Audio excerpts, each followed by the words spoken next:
पहला गाना जादूगर है मेरा नाम गोगा, वो गाना रिकॉर्ड कर रहा था तो अब मेरे को आके ये इन्होंने बताया कि अरे तुम एकदम फोर्सफुली गा कुमार, एकदम फोर्सफुली गा। अरे अमिताभ बच्चन के लिए गा रहे तू, समझा कर। मेरा तो एकदम कांपना शुरू हो गया अंदर। फिर मैं जब बैलेंसिंग रूम में आया, देखा कि अमित जी बैठे हुए। खूब भालो गेয়েছো, बंगाली में बोला, खूब भालो হয়েছে, खूब भालो হয়েছে। वाइफ बंगाली हो तो मजबूरी में बंगाली बोलना पड़ता है।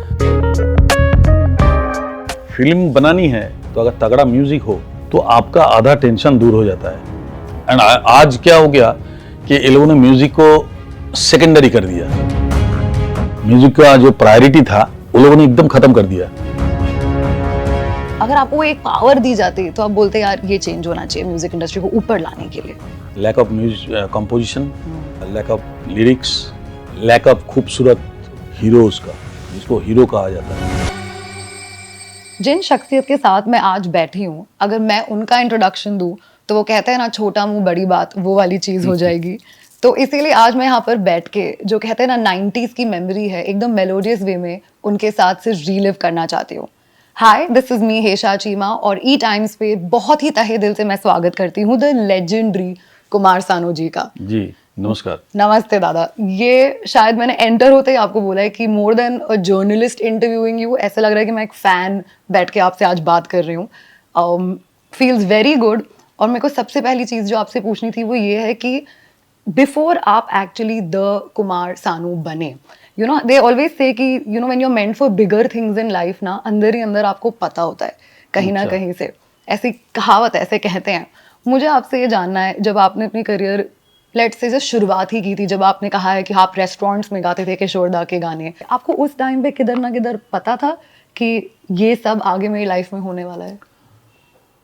नहीं, ऐसा पता तो नहीं था। एक स्ट्रगलिंग पीरियड था एंड लेकिन एक जिद था कि कुछ करना है। तो पता तो नहीं था, रिजल्ट पता नहीं था, रिजल्ट क्या होगा नहीं होगा, लेकिन एक जिद था, जिस जिद की वजह से आगे बढ़ता गया। आपने जब इंडस्ट्री में कदम रखा था तब वो ऐसा एक, although there were established singers, काफ़ी गायके थे यू नो, लेकिन जो किशोर दा की आवाज़ की जो मिसिंग जो वॉइड होती है, वो एक स्पेस, वो आपने कहीं ना कहीं आके फिल कर दी। क्योंकि भले 4 पिलर्स 5 पिलर्स होंगे, लेकिन आपकी आवाज़ ने एक तो सबसे पहले वो किया और आपने अपनी खुद की पहचान बनाई कि लोग सुन के कह सकते थे कि ये आपने गाया। वो दौरान कैसा था, उसके बारे में थोड़ी बात कीजिए। एक बहुत ही अच्छी क्वेश्चन है कि एक सिंगर जब एंट्री करते हैं, किसी को ना किसी को फॉलो करके इस इंडस्ट्री में आते हैं।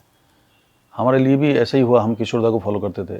तो मैं किशोर दा का गाना खाली कवर वर्सन नहीं गाते थे, मैं उनमें बहुत कुछ ढूंढता था हमेशा कि गाने के अंदर कैसे वो वेरिएशन किया, कैसे वो उसमें मॉड्यूलेशन किया, वॉइस का कहाँ कहाँ वो कैसे, तो ये सब चीज़ मैं बहुत एक्सप्लेन किया अपने आप में।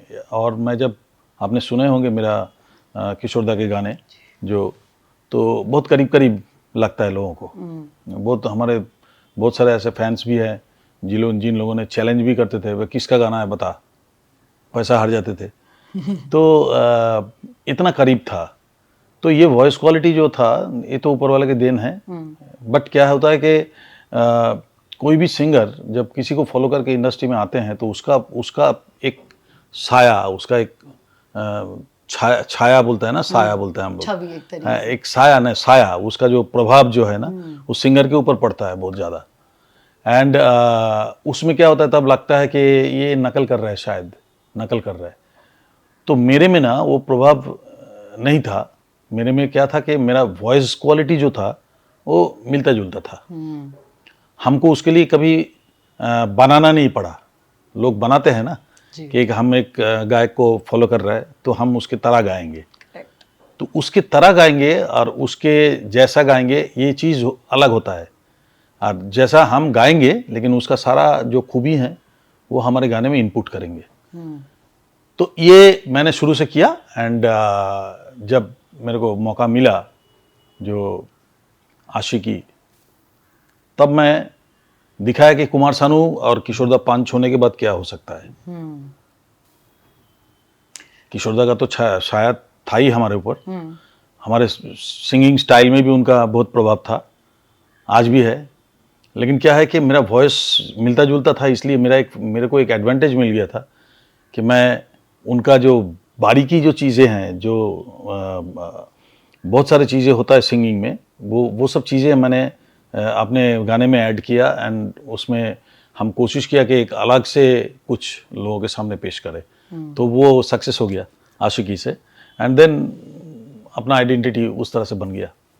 दादा ऐसे कहते हैं कि एक तरीके से अगर आपका कोई ट्यूनिंग जम जाए किसी म्यूजिक कंपोजर के साथ, या लेट्स से एक एक्टर की आवाज के साथ भी, तो एक सिंगर उसमें ढल जाता है। जैसे कि अगर एक पर्टिकुलर सिंगर अमिताभ जी की आवाज बन गए, जैसे किशोर कुमार जी बन गए, ये मेरी ऑब्जर्वेशन है, आप मुझे करेक्ट भी कर सकते हैं। आपकी जो ट्यूनिंग भले ही नदीम श्रवण जी के साथ भी थी, आपके अनु मलिक जी के साथ भी थी, आपके सिंगर्स के साथ भी थी, अलका याग्निक जी हो गए, कविता कृष्ण, हाँ, ये जमी कैसे? ये आपने अच्छा क्वेश्चन किया कि मैं हर एक म्यूजिक डायरेक्टर का जो शैली है ना, उनका जो एक स्टाइल है, उस चीज़ को मैं ग्रैब करने का कोशिश करता था। मेरा ये था कि मैं जब अनु मलिक का गाना गाने जाऊंगा तो अनु मलिक जो चाहते हैं, अनु मलिक का जो स्टाइल ऑफ सिंगिंग, जो खुद भी तो एक सिंगर है, तो स्टाइल ऑफ सिंगिंग जो है वो चाहते हैं कि हमारे सिंगर में भी वो दिखाई दे।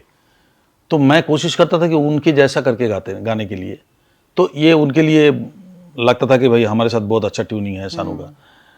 तो जैसा नदीम श्रवण के साथ भी ऐसा ही हुआ। बाकी सब तो मैं क्या करता था कि किसी एक का स्टाइल पकड़ के हर जगह पे जाके नहीं दिखाते थे।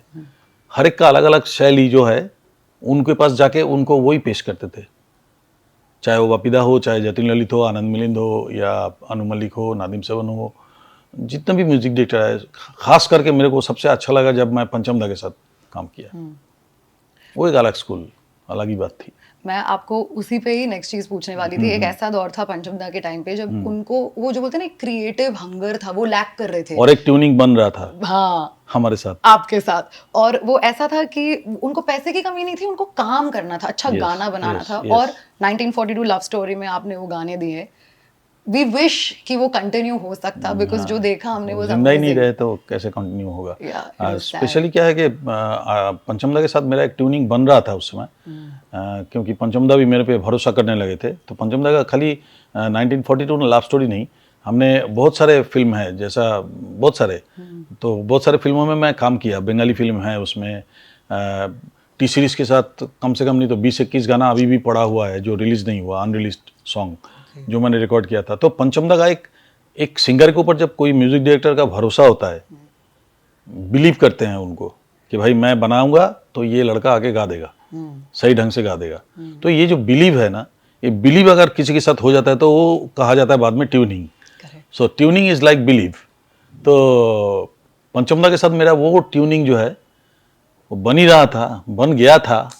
सडनली उनका वो देहांत होने के बाद ये टोटल थिंग ठप हो गया।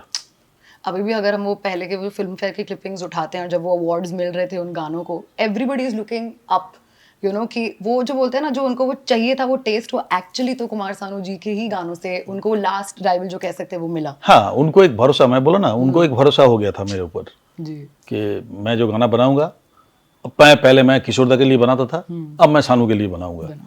तो ये जो मेंटालिटी ना, ये ग्रो करता है, एक सिंगर के ऊपर डिपेंड करता है ये, वो सिंगर कितना उनको खुश कर सकता है। तो मैं उनको थोड़ा सा खुश कर पाया था, तो इसलिए उन्होंने मेरे बारे में भी सोचने लगे थे कि मैं इस तरह के गाना बनाऊं। थोड़ा और पीछे लेके जाऊंगी मैं आपको। कि हम जानते हैं कि जो कल्याण जी आनंद जी हैं, वो नाम देने में बड़े वो थे, उन्होंने आपका भी नाम कॉइन किया था। मेरा नाम भी उन्होंने ही दिया। वो कैसे हुआ, वो मोमेंट क्या था? उस समय मैं इतना अच्छा, मैं बोलने में इतना अच्छा नहीं हूँ जितना मैं गाने में अच्छा हूँ। गाने में उर्दू स्पेलिंग जो बोले, प्रोनाउंसिएशन, तो वो मेरा बहुत तगड़ा है। तो कल्याण जी भाई बोले, तुम जब बात करते हो तुम तो लगता है तुम बंगाली हो, बट तुम जब गाते हो तो पता नहीं चलता है तुम कौन से कास्ट के हो। तो बट तुम्हारे नाम के पीछे जो ये सानू भट्टाचार्य जी जो है, ये भट्टाचार्य जी को हटाना पड़ेगा, क्योंकि बंगाली होते ही लोग एक थोड़ा सा ये कर, अरे ये लोग क्या उर्दू गाएंगे। हमारे बहुत सारे सिंगर्स हैं, आपको मालूम है, बंगाली सिंगर्स है, जिनका बंगाली गाना सुनने से आपको लगेगा बंगाल के कोई आदमी गा रहे हैं, लेकिन मेरे गाने में ऐसा नहीं था। तो इसलिए उन्होंने बोला कि भाई ये भट्टाचार्य जी हटाना पड़ेगा, तेरा एक नाम मैं सिलेक्ट करता हूँ। तो फिर उन्होंने कुमार सानू नाम रखा। तो मैंने बोला बस आपने नाम रखा था क्योंकि उनके वहाँ से ही शुरू हुआ था आफ्टर जगजीत सिंह एंड तो मैं बोला कि जैसे आपकी मर्जी, तो उन्होंने वही नाम दिया था प्यार से कुमार सानू। ये भी आपने कहा है पहले इंटरव्यू में कि इन्होंने आपको जब अमिताभ जी का गाना रिकॉर्ड करवाया था जादूगर के लिए, आपको बिल्कुल नहीं बताया था कि बिल्कुल आप नहीं बताया। इनके लिए रिकॉर्ड कर रहे थे। बिल्कुल। शायद आप जब फिल्म सेंटर में रिकॉर्ड कर रहे थे तो शायद अमित जी बैठे थे या ऐसा कुछ हुआ नहीं, था? अमित जी तो बाद में आए थे। अच्छा। बट सबसे पहले ये हुआ था कि अमित जी को मैं सैल्यूट करता हूँ इसलिए कि जब पहला अमित जी के पास मेरा एक गाया हुआ गाना, कल्याण भाई अमित जी तब यूएसए में शूटिंग कर रहे थे, तो यहाँ से संजय दत्त जी के हाथों में वो कैसेट देके कल्याण भाई आनंद जी भाई ने अमित जी के पास भेजा कि ये लड़के का आवाज़ सुन लीजिए, हम आपका अगले फिल्म में इनका आवाज़ इस्तेमाल करना चाहते हैं, आप अगर हाँ बोले तो हम इसको। तो अमिताभ जी ने वहाँ पे सुन के उन्होंने हाँ बोला इस लड़के से सारे गाना गवाओ मेरा। तो वो जो टाइम था, इस समय उन्होंने बोला तो इन लोगों ने मेरे को जादूगर फिल्मों में गाना गवाया। बट गाना गाते टाइम तक मेरे को मालूम नहीं था कि मैं अमित जी के लिए गा रहा हूँ। ये सब अंदर हुआ, सब बाद में मेरे को बताया कल्याण भाई ने कि तुमको मालूम है ये सब हुआ, संजय दत्त लेके गया और उन्होंने हाँ किया, फिर बड़े साहब हाँ किया, तो फिर उसके बाद हम लोगों ने बोला कि चलो। तो जब रिकॉर्ड कर रहा था तब मेरे को आके पहला गाना जादूगर है मेरा नाम गोगा, तो वो गाना रिकॉर्ड कर रहा था, तो अब मेरे को आके ये इन्होंने बताया कि अरे तुम एकदम फोर्सफुली गा कुमार, एकदम फोर्सफुली गा, मतलब फोर्स देखेगा एकदम ओपन वॉइस में, तेरा पावर दिखा गाने में, मालूम है ना तेरे को कौन किसके लिए तू गा रहा है? मैं बोला ना सर मुझे तो मालूम नहीं है। तो बोला अरे ये अमिताभ बच्चन के लिए गा रहे तू, समझा कर। मेरा तो एकदम कांपना शुरू हो गया अंदर। तो मैं बोला ठीक है, फिर जैसा होता है बिल्ली कोना पकड़ लेते हैं, वही मेरा भी वैसा ही हुआ। तो मैंने एकदम हेवी आवाज़ में गाना गा दिया, अंदर अमित जी भी आ गए, उन्होंने भी सुना, उनको भी बहुत अच्छा लगा। फिर मैं जब बैलेंसिंग रूम में आया, रिकॉर्डिंग बैलेंसिंग रूम में, तो देखा कि अमित जी बैठे हुए, तो उन्होंने मेरे को बिठाया।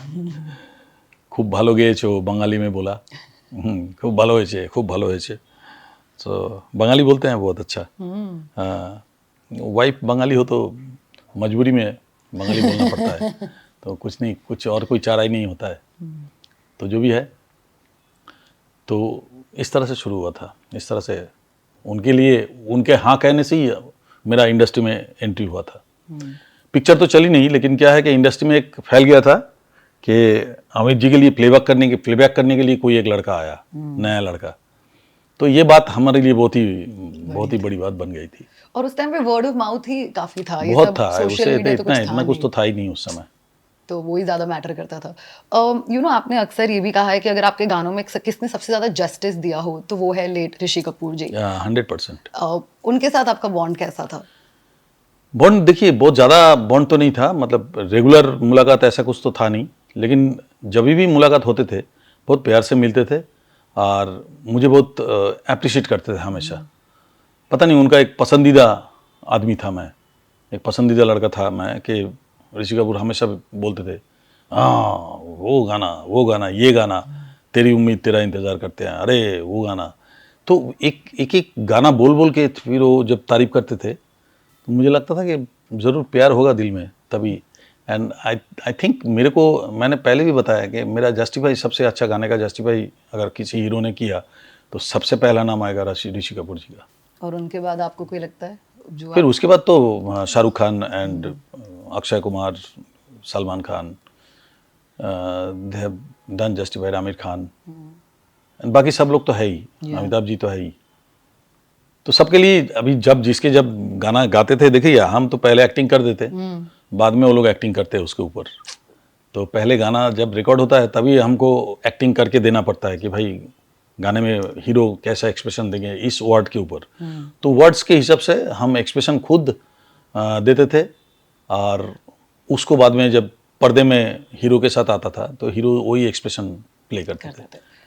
हमारे हिंदी फिल्म इंडस्ट्री में music is a very important part. मतलब Yeah. आप कोई भी दूसरा उठा लो, म्यूजिकल शायद इतने नहीं है जितना हमारे में तो हमेशा से ही वो कल्चर रहा है। तो आई फील किधर ना किधर ये बहुत इंपॉर्टेंट हो जाता है कि ये सब जानते भी हैं वैसे, दैट अगर कोई फिल्म पॉपुलर हुई है तो उनके गानों की वजह से भी बहुत शय गया है।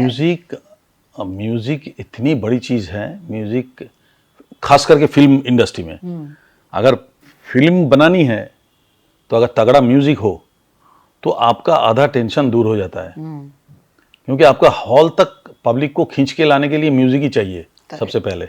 आप दुनिया भर का ऐड करते हो, ये करते हो, वो करते हो, सब ठीक है, सब माना, लेकिन इतना कुछ करने की ज़रूरत नहीं पड़ती है। अगर आपके पास अच्छा म्यूजिक हो और वो म्यूजिक को आपने प्ले किया ना, तो पब्लिक अपने आप आएगा हॉल तक। मतलब म्यूजिक इतना अच्छा है यार, पिक्चर देखे चल जाके। आशिकी का भी ऐसे ही हुआ था। एंड आज क्या हो गया कि ये लोगों ने म्यूजिक को सेकेंडरी कर दिया।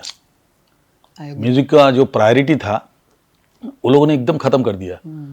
म्यूजिक रखो तो रखो, नहीं रखो नहीं रखो, कोई बात नहीं है। इतना ओवर कॉन्फिडेंस हो गया, इसके लिए इतना बुरी हालत है हमारी इंडस्ट्री का। करेक्ट। सारे पिक्चर में से अगर 15 पिक्चर रिलीज होता है तो उसमें से कोई एक अगर चल गया, वो भी बहुत माने हवा में चलता है। और दादा ओरिजिनल गाने तो आजकल कहाँ ही है, हम सारे पहले के ही उठा के सुन रहे हैं चेंज करके। तो दैट्स व्हाई आई थिंक ये हालत जो है इससे सुधर सकता है म्यूजिक से। मेरे को दादा एक और चीज आपसे ये पूछनी है, आपने बहुत सारे इंडियन लैंग्वेजेस में गाना गाया है। 26। वाओ, मतलब हम यहाँ पे 3 लैंग्वेज यदि ठीक से बोल पाए तो बहुत बड़ी बात हो जाती है। बोलने का नहीं, मैं बोल नहीं पाता, लेकिन 26 लैंग्वेजेस में गा सकता हूँ। सर वही पूछना है, वो कन्विक्शन कैसे लाया जो मतलब रूह को फिर भी छू जाता था? क्योंकि जो आज भी मैं जब गाना लिखता हूँ ना तो बंगाली में लिखता हूँ। तो मेरा मदर टंग डेफिनेटली बंगाली में लिखता हूँ, और चाहे कोई भी भाषा हो, तमिल तेलुगु से लेके कुछ भी भाषा हो, मैं उसमें अपना कुछ शॉर्ट हैंड है जिसमें मैं उसको शॉर्ट हैंड करता हूँ उसके ऊपर। एंड जब हमको बताया जाता है ना, जब डिक्टेट करते हैं, जिस तरह से वो डिक्टेट करते हैं ना, मैं उसी तरह से शॉर्ट हैंड करता हूँ उसके ऊपर। अच्छा। कौन सी जगह पे वो किस तरह से उच्चारण, उसका जो प्रोनाउंसिएशन किस तरह से वो कर रहा है, उसके ऊपर बारीकी में ध्यान देना, तो कोई दिक्कत नहीं होती। मेरे को तो लगता नहीं है कुछ प्रॉब्लम इसमें है। ओके। और दादा एक और चीज़ पूछना था मुझे आपसे, आपने शायद एक इधर कहा है कि मेरे लिए मैं अपना खुद का कंपटीशन था, मेरे को कोई कंपटीशन से ऐसे डर नहीं लगा। ना, आज भी नहीं, कभी नहीं लगा वो। और आजकल का ज़माना ऐसा हो गया कि हम, चलो लेट्स से सोशल मीडिया भी आ गया है, 2-3 और चीज़ें आ गई, तो हम देख देख के ना हमारा माइंड ट्यून हो चुका है कि अरे अरे ये। लेकिन तभी बेशक अगर आपको बोलो अभिजीत जी के साथ या उदित नारायण के साथ भी बोला जाता है, लेकिन आप हमेशा कॉन्फिडेंट रहते थे। वो सोर्स आपकी फैक्टर कहाँ से आती? इज इट इसीलिए क्योंकि आपकी जो कला है वो गॉड गिफ्टेड है, आप ट्रेंड भी नहीं है? गॉड गिफ्टेड नहीं, ये आप इसको आप अपब्रिंगिंग से भी बोल सकते हैं, क्योंकि मैंने घर पे मेरे डैडी को जिस तरह से जीते हुए देखा, स्टैंडर्ड ऑफ लिविंग जिस तरह से वो लाइफ लीड किया, उसका असर भी पड़ता है। तो मैं डैडी को देखा कि कितना बिंदास था, कितना सच बोलने वाला आदमी था, कितना किसी से हाथ नहीं फैलाने का एक खुददार आदमी था। ये सब चीज़ जो छोटे छोटे चीज़ जो मैंने देखा, मेरे माँ को देखा कि इतना दयालु था, बट बहुत ही मतलब घरेलू थे। तो सब मिला के ना एक अपब्रिंगिंग जो हमको मिला बचपन से, उसमें जो है एक अंदर एक ये बिल्टअप हुआ कि भाई मैं किसी के गॉसिप में क्यों जाऊं, मैं खुद को लेके बिजी रहूं ना। करेक्ट। मैं कौन क्या कर रहा है हमको नहीं जानने का, मैं क्या कर रहा हूं ये जानने का। कौन आज कोई गाना गा दिया, उसके नसीब में है, गा दिया। मेरा थिंकिंग इस तरह से है, ऑलवेज पॉजिटिव, कि कोई अगर बोले भाई हाँ हमने इतना गाना, बहुत अच्छी बात है, फैंटास्टिक। अगर कोई चीज़ अच्छा हो तो उसको तारीफ करो, तारीफ करने में कोई आपका खर्चा नहीं होगा। करेक्ट। लेकिन उनको अच्छा लगेगा कि आदमी फिर भी, जैसे शब्बीर कुमार जी से मेरा जब पहला मुलाकात हुआ था, शब्बीर कुमार एक छोटा सा कहानी बोल रहा हूँ, आपको पता चलेगा। शब्बीर कुमार जी से पहला जब मेरा मुलाकात हुआ, इतने सालों बाद इतने मेरा गाने हिट हो गया। उसके बाद जब मेरा मुलाकात हुआ, आफ्टर समझ लीजिए 96 फिक्स, उस समय कोई एक स्टूडियो में शब्बीर जी भी आए, मेरा भी गाना था उनके साथ। आप लोगों को मालूम होगा, सोचना क्या, जो भी होगा देखा जाएगा। घायल वायल किसी नाम था पिक्चर का। तो शब्बीर जी को देख के मैं शब्बीर जी का पैर छुआ, शब्बीर जी का पैर छुआ। तो शब्बीर जी का पैर छूते ही शब्बीर जी एकदम धर धर करके रो दिया, मेरे को सीने से लगा लिया और रो दिया। बोलते मैं तो सोचा भी नहीं था कि तुम इतना कामयाब सिंगर हो, इतना कुछ हिट दिए, इतना कुछ। तब मैं उनको एक ही बात बोला कि हमने यही सीखा ज़िंदगी में, सीनियर का सम्मान करना।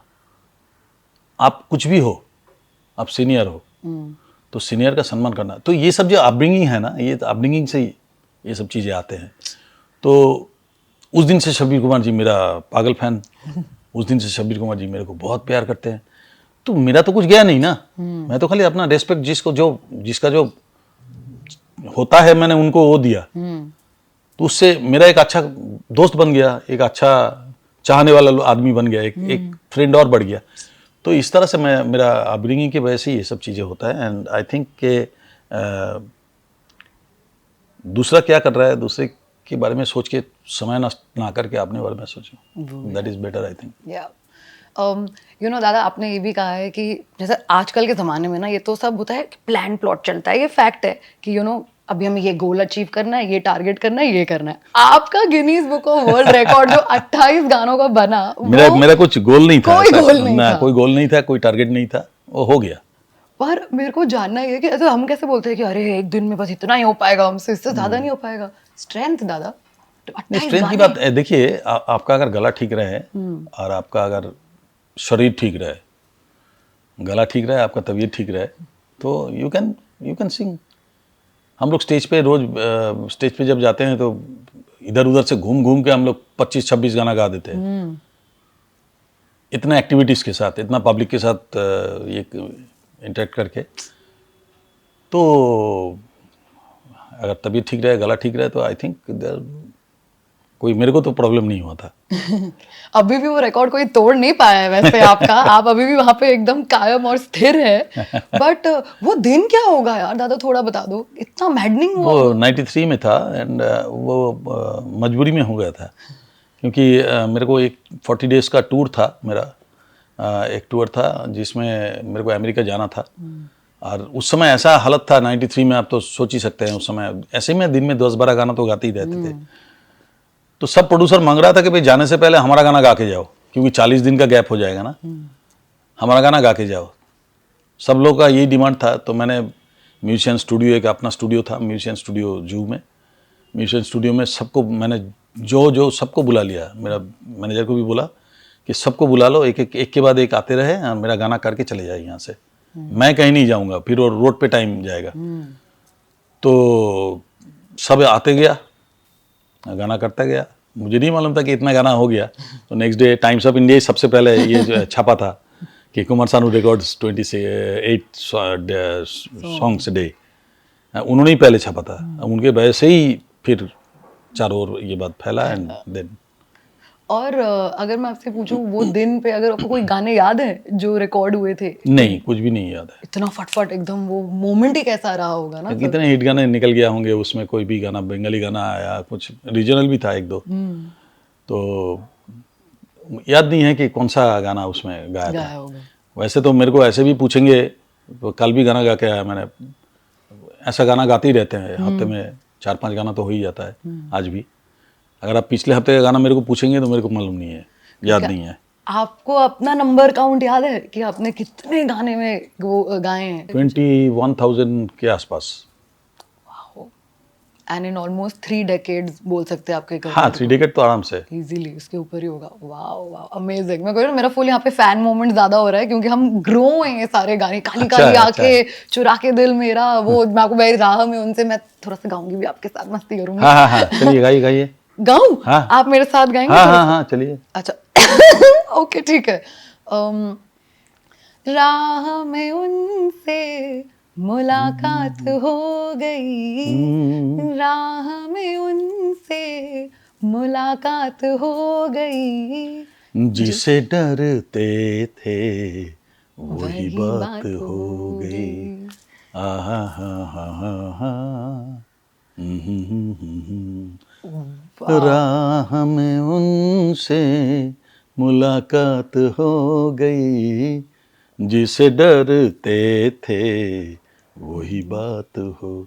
बहुत नीचे स्केल गाया आपने। Oh okay. राह में उनसे मुलाकात हो गई, गई राह में उनसे मुलाकात हो गई, जिसे डरते थे वही बात हो गई। अरे सर गुस्ताखी माफ, बट वाह, ये तो आपने मेरी ड्रीम एकदम ट्रू कर दी। चलो आज डुएट गा लिया इनके साथ। नो, और डुएट की अगर बात करें सर, आपने जो अलका याग्निक जी के साथ, कविता कृष्णमूर्ति, उनके भी गाने मुझे बड़े पसंद थे। अभी आप लोग का बॉन्ड कैसा है? टच में है? कभी कुछ निकाल दो बहुत प्लीज। टच में हैं हम लोग। और हम लोग परसों ही साथ में थे कोई एक पार्टी में, तो हम बहुत ही अच्छे दोस्त हैं। एंड हाँ, हम लोग मिलते रहते हैं, खाना खाते रहते हैं, हमारे घर आते हैं, हम उनके घर जाते हैं। इन लोगों के नॉट ओनली अलका, हर एक सिंगर के साथ मेरा बहुत अच्छा रैपो है। अनु मलिक जी के साथ भी बहुत ज़्यादा। वो भी, उनके तो हम लोग जब आपके वीडियोस भी देखते हैं ना, मजा आ जाता है, एकदम मस्ती वाली वाइब हो जाती है, अरे आप ही गा लो, अरे आप ही गा लो। But those are the days, you know, जैसे कहते हैं। सर ऐसा क्या है जो आपको लगता है अभी मिसिंग है, और अगर आपको वो एक पावर दी जाती तो आप बोलते यार ये चेंज होना चाहिए म्यूजिक इंडस्ट्री को ऊपर लाने के लिए? आई थिंक दो तीन चीज़ इसमें है काउंटेबल। एक तो है lack of music composition, lack of lyrics, and सबसे बड़ी बात है जो है लैक ऑफ खूबसूरत हीरोज़ का, जिसको हीरो कहा जाता है। करेक्ट। एंड म्यूज़िक कंपोज़र अगर ऐसा आ जाए और अगर लिरिक्स इतना अच्छा लिखना शुरू हो जाए, तो आई थिंक सिंगर्स जितने भी हैं आज, दे आर ऑल कैपेबल। बहुत अच्छा सिंगर्स है, ये लोग गा सकते हैं, बट इनको मिल नहीं रहा वो जो हम लोगों को मिल गया, वो चीज़ इनको मिला। वी आर लकी कि हमें मिल गया। एंड बस यही मेरे को लगता है कि ये चीज़ कमी है ये चीज़ की। और जितना भी म्यूज़िक डायरेक्टर है, अगर वो लोग थोड़ा सा ध्यान दे कि हम हमारे देश के म्यूज़िक लेके हम खेले rather than western music, culture को, या तो एडप्ट करने के बजाय अगर कुछ क्रिएट करे, तो आई थिंक 1000 टाइम बेटर हो जाएगा इंडस्ट्री का हालत। ऐसा कभी लगा? इंटरफेरेंस ना हो। सबसे बड़ी बात जो हमारे यहाँ पे लैक ऑफ, एक ही शब्द में बोला जा सकता है, lack of interference. Get it. जिसका काम उसी को साजे, कोई और करे तो ठेंगा बाजे। ये कोई एक कहावत है। जी। तो ये जो इंटरफेरेंस है ना, हीरोज बोलेगा कि भाई ये सिंगर गाएगा, म्यूजिक डायरेक्टर का कोई यही नहीं है। करेक्ट।